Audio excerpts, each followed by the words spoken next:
به نام خدا. سلام، عرض ادب و احترام دارم خدمت همه دوستان عزیز، مهندسین بزرگوار. بنده علی قادری هستم، دانشجوی فارغ التحصیل مهندسی مکانیک دانشگاه زنجان و با گروه ولونوتک و درس ترمودینامیک در خدمتتون هستیم. مطالب قبل رو گفتیم، فازهای ماده رو گفتیم، تابع حالت رو گفتیم، کمیت اکستنسیو و اینتنسیو رو گفتیم و خیلی چیزهای دیگه. در ادامه قراره که نحوه تشخیص حالت ماده رو و از طرف دیگه جدول‌ها و کار و قانون اول ترمودینامیک رو تو ویدیوهای آینده خدمتتون عرض بکنیم. راجع به تشخیص حالت ماده خدمتتون عرض کنم، دو تا راه داره. ببینید، ما گفتیم طبق اصل حالت کافیه که دو تا کمیت اکستنسیو مثل دما و فشار رو داشته باشیم و با استفاده از این دو تا کمیت در واقع بگیم که ماده تو چه فازی قرار داره، تو چه حالتی قرار داره. مایع متراکمه، بخار فوق گرمه، مخلوط دو فازی هستش و الی آخر. حالا سوالی که اینجا پیش میاد اینه که آیا فقط ما تی و پی یعنی دما و فشار رو داریم یا ممکنه که توی بعضی از مسائل‌ها دما یا فشار رو داشته باشیم با یکی دیگه از خواص، یعنی همیشه دو تا خاصیت اکستنسیو رو نداشته باشیم، یکیشو داشته باشیم یکی دیگهش خاصیت اینتنسیو باشه مثل انرژی درونی. پس اینجا دو تا حالت پیش میاد. برای تشخیص حالت ماده ممکنه که دما و فشار رو داشته باشیم، ممکنه که دما یا فشار رو داشته باشیم با یکی دیگه از خاصیت‌ها مثل انرژی درونی، آنتالپی، آنتروپی و حالا سایر کمیت. حالا معمولا همین سه تا حالتش هستش دیگه، انرژی درونی، آنتالپی و آنتروپی. برای حالت اول که طبق اصل حالت در واقع ما جلو میریم، وقتی که دما و فشار رو داشته باشیم میایم یه کار میکنیم، میایم مراجعه میکنیم به جدول‌های ترمودینامیکی که جلوتر با یک مثال تو قالب یک مثال خدمتتون عرض میکنم. میام توی اون دمایی که دارم میرم تو سراغ تی سطحش توی جدول‌های ترمودینامیکی به چه شکلی هستن؟ یک سری جداول داریم که بر اساس دما چیده شدن و بعد فشار و انرژی درونی و سایر کمیت‌ها. یک سری جدول بر اساس فشار چیده شدن و دما و سایر کمیت‌ها. میریم سراغ جدول‌های ترمودینامیکی، اون دمایی که داریم و از جدول پیدا می‌کنیم. معمولا توی در واقع ستون اول دما رو میشه پیدا کرد. توی اون دما میریم سراغ پی سطحش رو یا همون پی سچوریتدش رو، پی اشباش رو میخونیم. اگه حالا اون پی که اینجا توی جدول داریم با این پی که خود ماده ما داره مقایسه کنیم، میتونیم تشخیص بدیم در واقع ماده فازش چیه، تو چه حالتی قرار داره. پس تی که داریم و تی سطح قرار میدیم، همون تی جدول قرار میدیم. بعد میریم فشار سطحش رو میخونیم، فشار اشباهش رو میخونیم. فشار اشباع رو با فشار خود ماده مقایسه میکنیم. اگه فشار خود ماده از فشار اشباع بیشتر باشه، خب 100% مایع متراکمه. چرا؟ ویدیوهای جلسه قبل رو میدونیم، حالا میتونید برید ویدیوها رو ببینید، تو کانالم هستش. اگه توی یک دمای مشخص من فشار رو کم کنم، مایع یواش یواش شروع میکنه قلقل کردن، جوش اومدن. اینم به همون دلیله. پس اگه فشارم بیشتر از فشار در واقع سچوریتد باشه، مایع متراکم.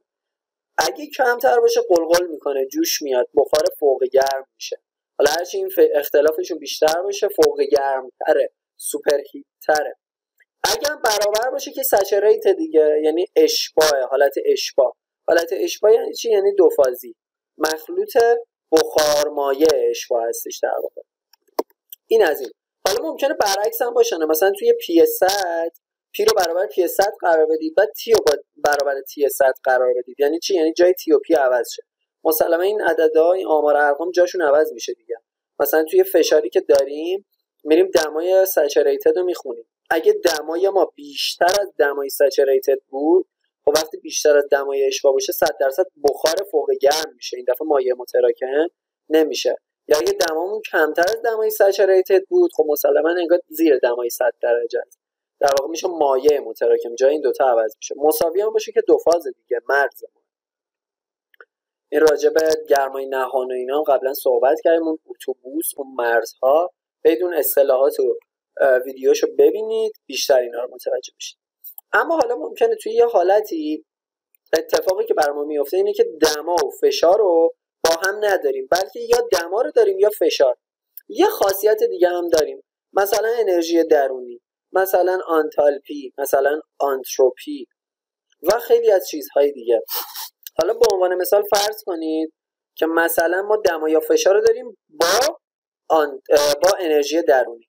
ما میریم نگاه میکنیم، فرض کنید که مثلا حالا دما یا فشار رو داریم، مهم نیست، توی تی سطح دقیقا مثل بالایی یا پی سطح، این دفعه به جای اینکه بریم فشار رو بخونیم، چون فشار رو نداریم، باید آنتالپی رو این دفعه باید انرژی درونی رو مقایسه کنیم دیگه.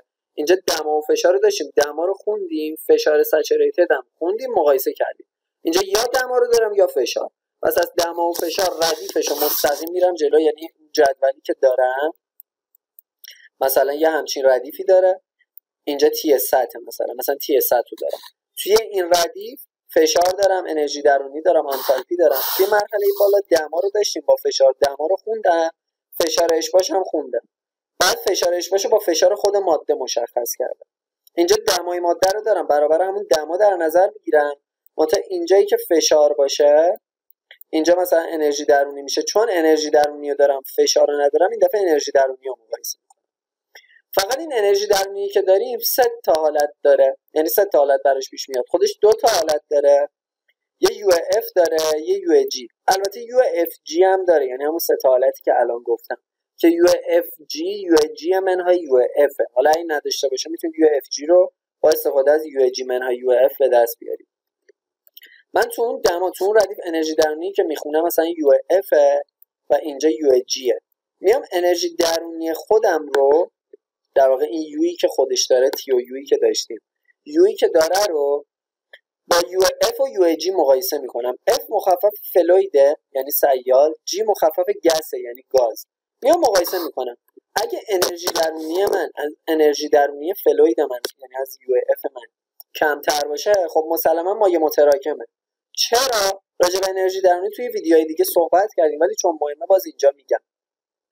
انرژی درونی در واقع نمایندگیشو کی انجام میده؟ جنبش آزادانه مولکول‌های گاز.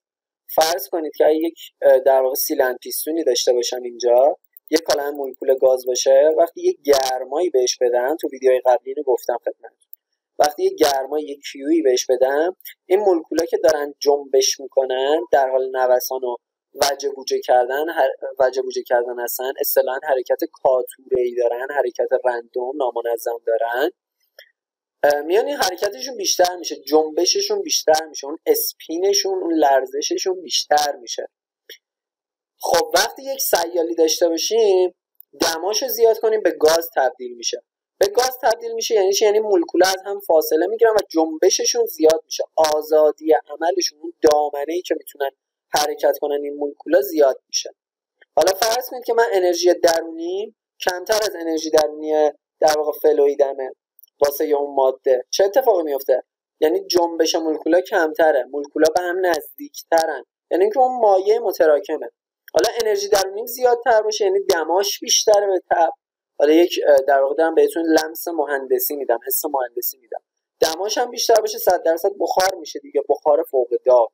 یو از یو جی بزرگتر باشه، بخار فوق داغ میشه.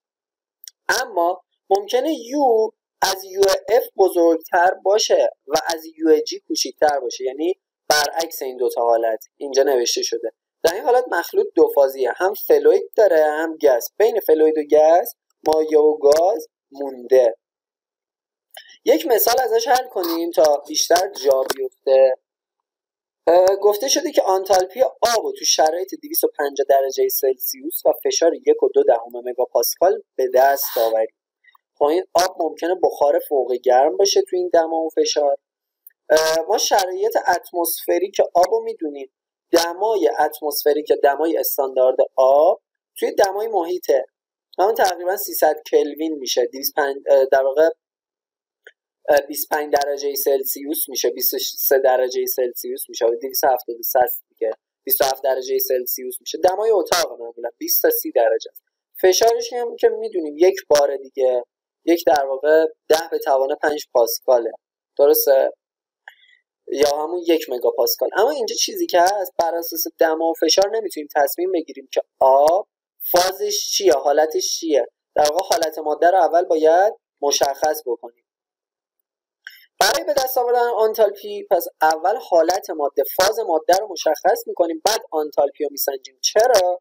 چون انرژی درونی، آنتالپی و آنتروپی همشون حالت فلوید و گس و دو فازی دارن. پس حواسمون به این هست. بریم سراغ جدول ها. اول اینکه دما رو به من داده و فشار رو داده. طبق اصل حالت از همین حالت الف میتونم استفاده کنم. میرم سراغ جدول های ترمودینامیکی خودم. اول یک معرفی از کتاب داشته باشم. این کتابی که شما میبینید کتاب سنجل هستش. من فایلش رو از سایت کنکور.این که یک سایتی هست برای مراجع دانشگاهی و کتب دانشگاهی، کلا رفرنس های دانشگاهی رو داره، دانلود کردم. اگه این منوی کشویی رو باز کنید، چپترهای مختلف سایت، چپترهای مختلف در واقع سیلابس درسی رو میاره. مثلا کامپرسیبل فلو که همون جریان‌های تراکم پذیره، یا گس میکسچر حالت مخلوط گازی و خیلی چیزای دیگه، حالا گس ویپر میکسچر اند ایر کاندیشن و خیلی چیزای دیگه، کاندیشنینگ، آنتروپی، همه چی رو براتون میاره. میتونید روش کلیک کنید وارد سرفصل دست شید. البته ما فصل در واقع 2 هستیم. آخر اینا 2 تا تیبل داره، در واقع پراپرتی تیبل ها هستن، جدول ها هستن. مثلا در واقع سیال های مختلف رو، حالا مولکول ها یا هر چیز دیگه، بنزن، آرگون، ایر، نیتروژن، نئون، اکسیژن، در واقع نیتروژن دی اکسید و نیتروژن اکسید و همه اینا رو داره. فرمول شیمیاییشون رو داره، جرم مولیشون رو داره، مولار مس بر اساس کیلوگرم بر کیلومول، ثابت جهانی گازشون رو داره، آر که این در واقع ثابت جهانی گازه، و کریتیکال پوینت پراپرتیسش رو داره. این در واقع مشخصه های نقاط بحرانیشون هسته. چرا نقاط بحرانی رو بعداً صحبت میکنیم روی نمودارها که دماش چیه، فشارش چیه، حجمش چیه و خیلی چیزهای دیگه. جدول های مختلفی داریم. ما زیاد با این جدول ها کار نداریم، اما میریم سراغ تیبل در واقع A4. من جدولشو بیارم، A3 A4. این جدول اگه دقت کنید نوشته saturated water temperature table. همونجور که گفتم ما توی این تیبل ها، توی این جدول ها 2 تا حالت داریم، 2 تا جدول داریم. البته 4 تا جدول هستش تو سیستم های مختلف. اگه دقت کنید من این منوی کشویی یه ذره باز کنم.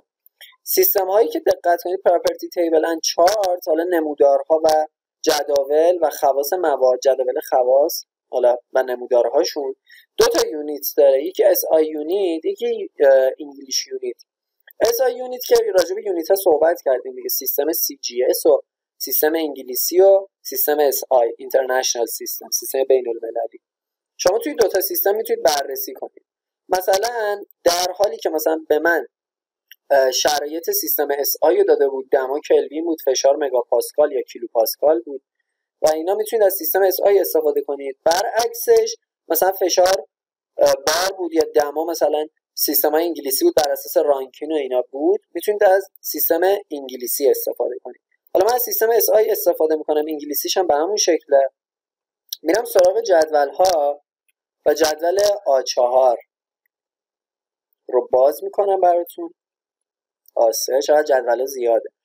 حالا saturated water temperature table در واقع این میگه آب اشباع. معذرت میخوام، مقایسه ما همیشه واسه همین آب اشباع هستش. یعنی جدول ما همیشه باز میکنم، از تیبل A4 استفاده میکنیم و بعد میریم سراغ در واقع سایر چیزها. جدولی هم که گفته تمپرچره بر اساس دماست، یعنی تمپرچر تیبل، پرشر تیبل هم داره بر اساس فشار باشه.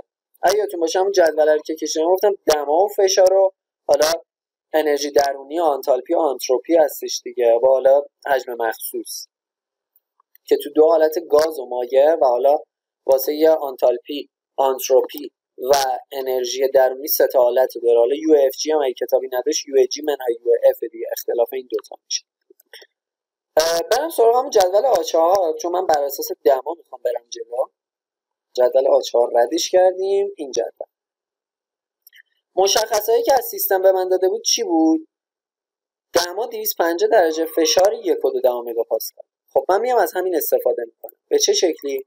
میرم دما رو می‌نویسم. دما 250 درجه سلسیوس. حواستون باشه ممکنه کلوین سوال بهتون بده، اینجا سلسیوس. میرم روی 250 درجه 250 رو پیدا میکنم، اینهاشش.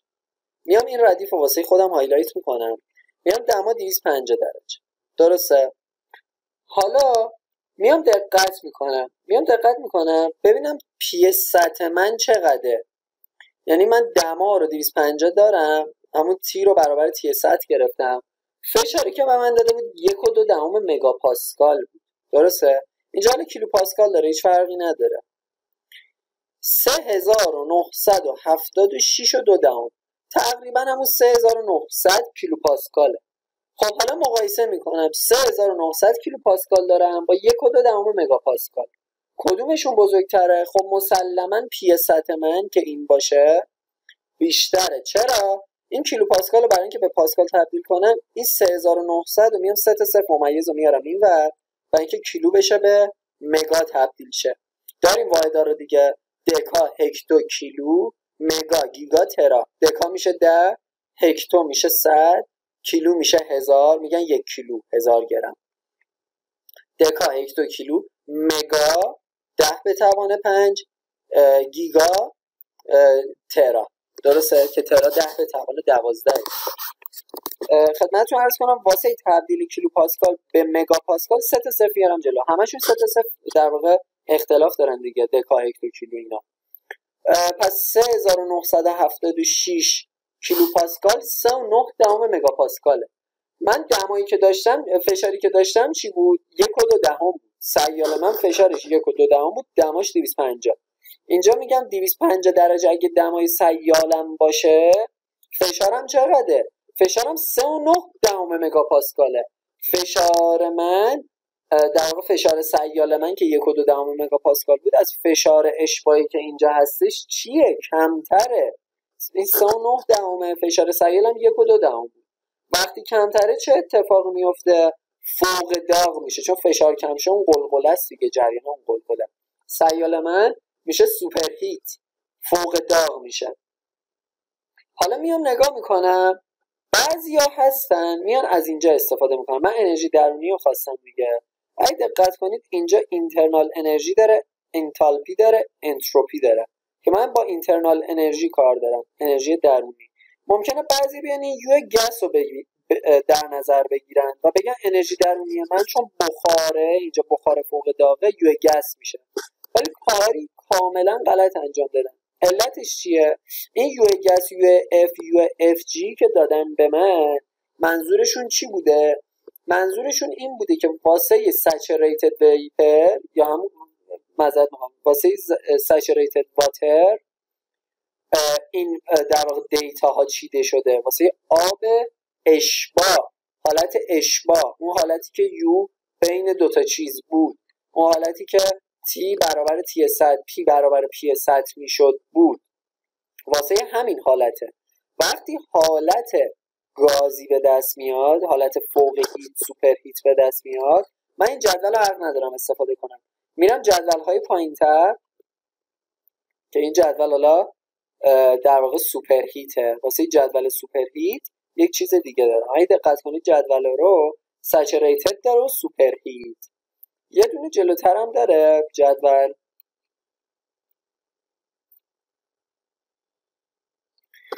که اینجا نوشته شده compressed liquid water. این چیه؟ این در واقع آب مایع متراکمه. compressed یعنی فشرده شده دیگه، آب مایع متراکم. حالا آیس واتر ویپر هم داره، ما با این حال زیاد کار نداریم تو مثالمون. اینم واسه compressed تو فشارهای مختلف دیگه که دمای نامیشون هم داده، دمای اشباعشون رو داده. برگردم توی تیبل، برم سراغ سوپر هیت. آب سوپر هیت. خب توی آب سوپر هیت میام فشاری که 1.2 مگاپاسکال به من داده بود و در واقع به دست میارم اینجا. دقت کنید همشون بر اساس مگاپاسکاله. میرم پایین اینهاشش. فشار 1.2 مگاپاسکال. دماشو دیگه کار ندارم. خب میام از این بغل، این دما رو منظورم اینه کار ندارم، این دمای اشباش در واقع هستش، میام از این بغل دمای 250 درجه رو میگیرم. بعد دقت کنید اینجا یه چیزی نوشته 100. این سطحی که نوشتم منظورش چیه؟ منظورش همین دمای اینجاست، دمای اشباعی که الان گفتم. حالا 250 درجه رو میام نگاه میکنم، میام اینور میشه کجا؟ میشه این ردیفی که دارم هایلایتش میکنم. من کلا دیتای این ردیف رو لازم دارم. از من چی خواسته بود؟ اینترنال انرژی درونی. انرژی درونی شد توی در واقع 250 درجه. ببخشید از من انرژی درونی خواسته بود، یه لحظه نگاه کنیم. اچ خواسته بود، آنتالپی خواسته بود. ببخشید حالا انرژی درونی گفتم، حالا مهم نیست. آنتالپیشو میام به دست میارم. آنتالپی چی میشه؟ میشه اچ. اچشو میخونم. اچش 2935 و 6 دهمه.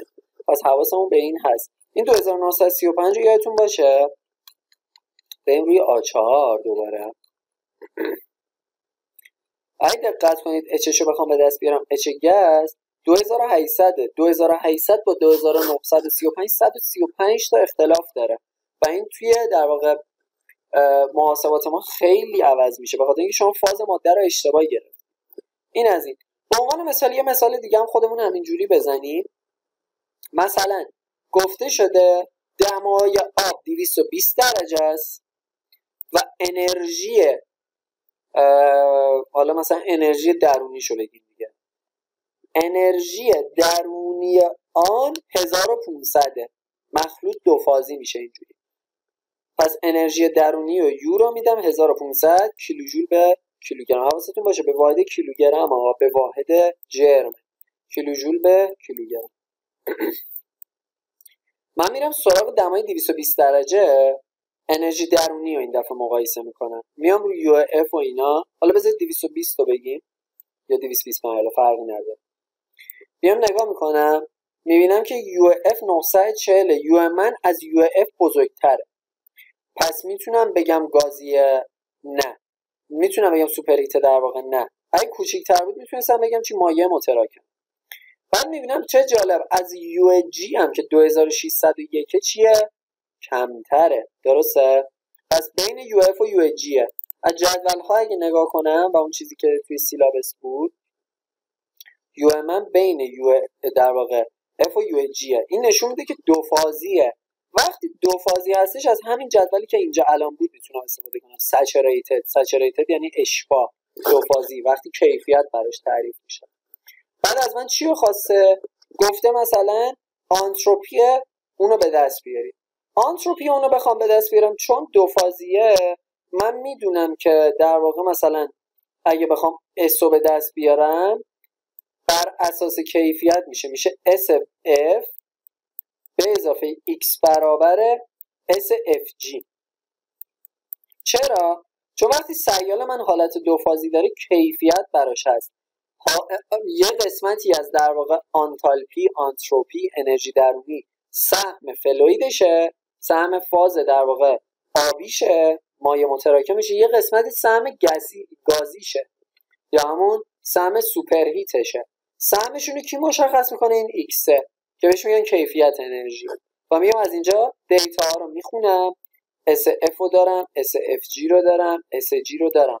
کیفیت رو 100% میتونم تو مسئله به دست بیارم و در واقع حلش کنم. یک مثال دیگه هم حالا خودم بگم حالا که پای اینجا به میون اومد. میگه آب با شرایط مثلا 230 درجه، حالا که تو همین جدول هستیم اینا رو پاک کنم. آب با شرایط 230 درجه و حالا مثلا حجم مخصوص مثلا بگیم 500 متر مکعب به کیلوگرم. خب حجم مخصوص اینجا نوشته شده دیگه، اسپسیفیک ولوم هستش. مثلا انرژی درونیشو حساب کنید. میریم جدول تو دمای 230 درجه و میایم نگاه میکنیم حجم مخصوص رو. هم وی جیشو نگاه میکنم هم وی افش که اینجا نوشته شده. حالا میام حجم مخصوصی که به من داده بود که چقدر بود؟ 500 مثلا در نظر گرفتیم. حالا یه عدد روند گفتن. حجم مخصوص 500 رو با اینا مقایسه میکنم. با این دوتا در واقع. وقتی با این دوتا مقایسه میکنم میفهمم که چه اتفاقی، 500 از 700 کوچیکتره ولی از 12 دهم صدم 10,000 بزرگتره. یعنی بین وی اف و وی جیه. پس حالت چیه؟ حالت دو فازی هستش. درسته؟ آب حالت دو فازی داره اینجا با این حجم مخصوص. میام چیکار میکنم؟ یه ذره برم بالاتر، حالا این 230 درجه رو شما اینجا دارید دیگه. میام چیکار میکنم؟ کیفیت رو همونجوری که گفتم استفاده میکنم. میام x رو به دست میارم. کیفیت اینجا چجوری به دست میاد؟ کیفیت اینجا بر اساس این فرمولی که می‌نویسم به دست میاد. حالا ممکنه جای v یا حجم مخصوص u باشه، h باشه یا s باشه. میگم کیفیت میشه خود حجم مخصوصی که دارم منهای حجم مخصوص فلویدم بخش بر خود حجم در واقع گازی که دارم، حالت گسیش، منهای حجم فلویدم. بیایید اینو با هم به دست بیاریم. الان حجمی که من دارم چقدره؟ 500 حجم خودم داده بودم دیگه. حجم فلویدم که اینجا دارم منهای وی فلوید. حالا عددشو به دست میاریم دیگه. موس منم همکاری نمیکنه امروز. منهای وی فلوید. وی گس و وی فلوید هم که از هم کم کنیم وی اف جی میشه دیگه. تفاضل این دوتا میشه. حالا فرض کنید کم کردیم یک عددی شده. حالا من الان کم میکنم، حساب میکنم که حالا حسابش کردیم میشه چی؟ میشه 0 ممیز تقریبا 694 صد. حالا روند شده، ساده شدهش. خب کیفیت مخلوط شد چقدر؟ 69 درصد، 70 درصد. حالا میتونیم با استفاده از اون انرژی داخلی رو مثلا حساب کنیم، انرژی درونی رو حساب کنیم. انرژی درونی چجوری حساب میکنم؟ فرمول داره. فرمولش چی بود؟ یو من چی میشد؟ میشد یو اف به اضافه x برابر یو اف جی. بیا حساب کنیم ببینیم چقدر میشه. یو اف جی. یو اف هم چقدره؟ میام از اینجا یو اف رو به دست بیارم. این یو ها برای اینکه به دست بیارم میام این 963 و 7 همون جای یو اف میذارم. یو اف جی هم که اینجاست 1638 ضرب در این کیفیت میکنم. یه عدد به دست میاد میشه یو ام. پس وقتی حالت دو فازی بود چه اتفاقی میفته و چی کار میکنیم؟ اول میایم کیفیت رو به دست میاریم. حالا اگه وی نبود، حجم مخصوص نبود، یه چیز دیگه که میشه یو منهای یو اف بخش بر یو جی منهای یو اف. خب اینو از کجا به دست آورده؟ ببینید این از آسمون هم نیومد. این ببینید چیه. اینو بیاید طرف این وسط این بکنم. شاید بعضی براتون سوال بشه این فرمول از کجا اومد. در واقع این فرمول با فرمول بالایی هیچ فرقی نداره. الان وی جی منهای وی اف میشه وی اف جی، درسته؟ طرف این وسط این کنم در x ضرب بشه میشه x برابر وی اف جی مساوی با v منهای وی اف، درسته؟ این منهای وی اف هم ببرم اون طرف تساوی چه اتفاقی میفته؟ وی اف جی که در x ضرب شده به اضافه وی اف میشه خود v، درسته؟ این وی چی بود؟ حجم مخصوص من بود، درسته؟ این معادله‌ای که بر اساس کیفیت دو فازی، من در واقع کیفیت اومدم چجوری به دست آوردم؟ اومدم گفتم من یه حجمی دارم، یه حجم مخصوصی دارم که حجم مخصوص من بین وی اف و وی جیه. از اونجا میتونم با همین معادله بیام خود کیفیت رو به دست بیارم، چون هم وی اف رو دارم هم وی جی، اینجا هم که وی اف هم وی، کیفیت از اینجا به دست میارم. بعد که کیفیت رو به دست آوردم، کیفیت تو این فرمول هستش. میگم سهم حالا آنتالپی در واقع فلوید و آنتالپی گس رو به دست میارم، یا انرژی درونی فلوید و گس. پس اول اومدم از فرمول کیفیت خالی استفاده کردم، با حجم هایی که داشتم کیفیت به دست اومد. حالا که کیفیت رو داشتم میام انرژی درونی ها رو با کیفیت اینجا قاطی میکنم، خود یو سهم انرژی درونی به دست میاد. همونجوری که گفتم وقتی دو فازی داشته باشیم کیفیت تعریف میشه که سهم هر کدوم از حالتهای فلوید و گس رو برای ما مشخص خواهد کرد.